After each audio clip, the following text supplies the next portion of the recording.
Hello, welcome to Storytime with the Alhambra Library. I'm Natalie, and this month, for the month of September 15th to October 15th, is Hispanic Heritage Month. So in order to celebrate, we will be sharing a couple of stories with you in the next couple of weeks. And today's story is Frida Kahlo and her Animalitos by Monica Brown, and it's illustrated by John Parra.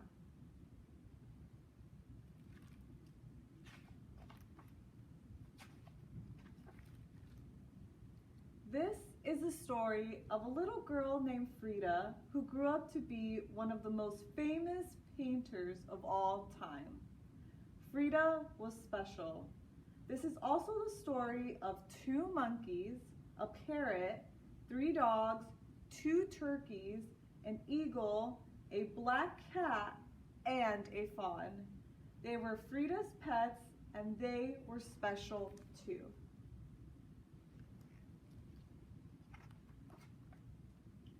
Frida had a parrot named Bonito. Like her parrot, Frida was colorful. She liked to wear bold shades that celebrated indigenous Mexico and her own heritage. She lived in a house the color of a parrot's bright blue feather, La Casa Azul, where she grew up with her mom, dad, and sisters.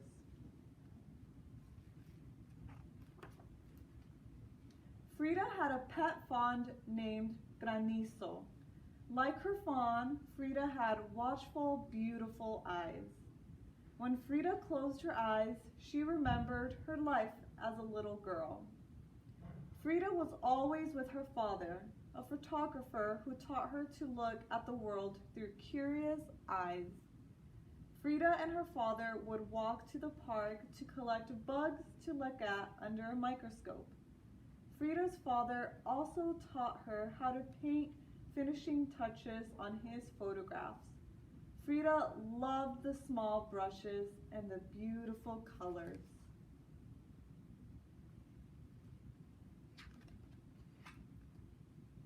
Frida had a cat with black, shiny fur, the same color as her long, dark hair.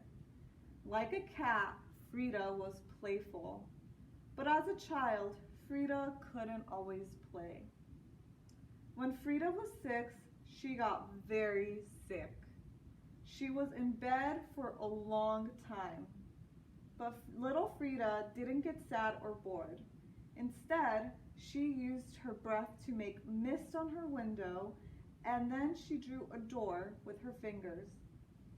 Frida used her big imagination and curious eyes to walk out the door with a magic friend, a little girl who danced and played like a kitten.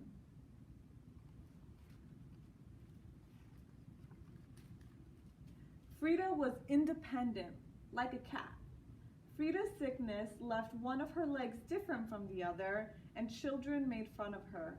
But this didn't stop Frida from skating and riding bikes and rowing on the lakes of Chapultepec Park so that her leg could get stronger. Frida was not afraid to do things other little girls didn't usually do. She wore overalls and boxed and wrestled.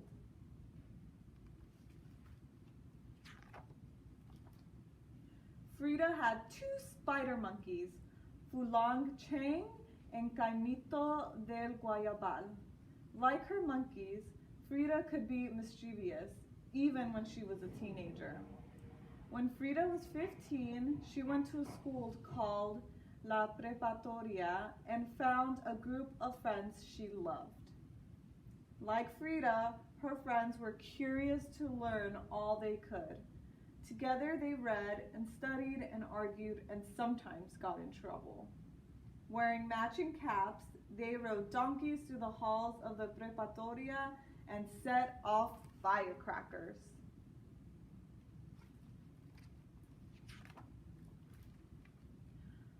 Frida had an eagle named Gertrudis. Like her eagle, Frida's imagination could fly high. When Frida was 18, she was in a terrible accident, and once again she had to be in bed for many months. This time, Frida didn't create a magic friend. She created art. Frida's mother made her special easel and hung a mirror over her canopy bed so Frida could paint. Frida used her imagination and curious eyes to do just that. Feet, what do I need you for when I have wings to fly?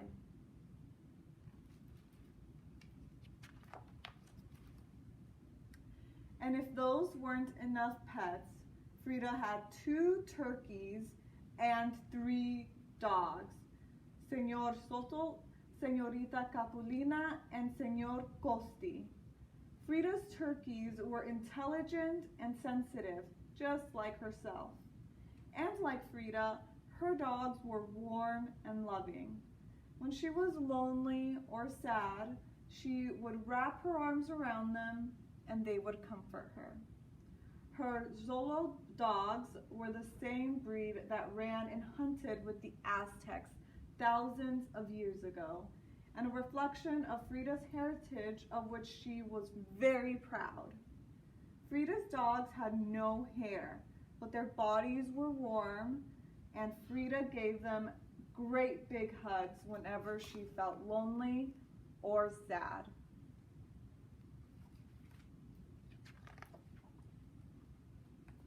Frida's Animalitos were spirited and entertaining, just like Frida. When her 2 spider monkeys were being good, Frida would hold them like babies. When they were being mischievous, they would steal socks and fruit and leap through windows so no one could catch them. Her parrot, named Bonito, liked to snuggle under the covers while Frida took naps and would do tricks at the table for pats of butter.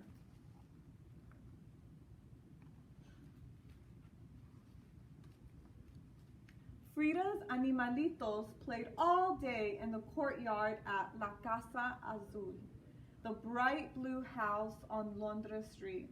Her husband, Diego Rivera, even made the animals a pyramid to climb on so that her pets could roam freely.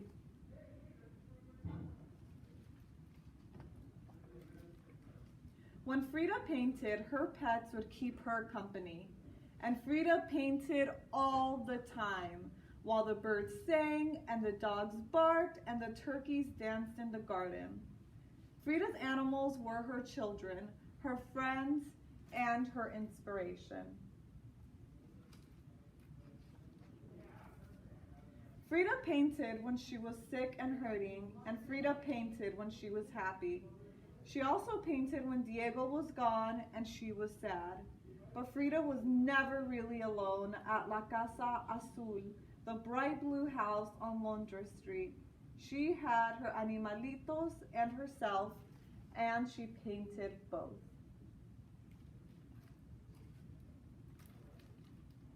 Frida painted herself with Fulan Chang playing with ribbons. She painted herself with Bonito the parrot and Señor Soto the dog. She painted her black cat too, peeking over her shoulder.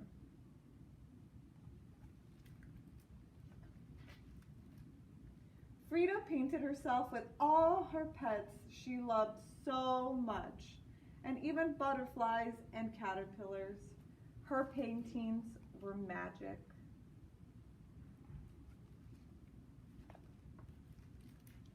And today, if you visit La Casa Azul in Coyoacan, just outside Mexico City, you might hear the sound of a bird or see a black cat jump from the pyramid that sits in the courtyard of the bright blue house on Londres Street where Frida and her Animalitos lived so long ago.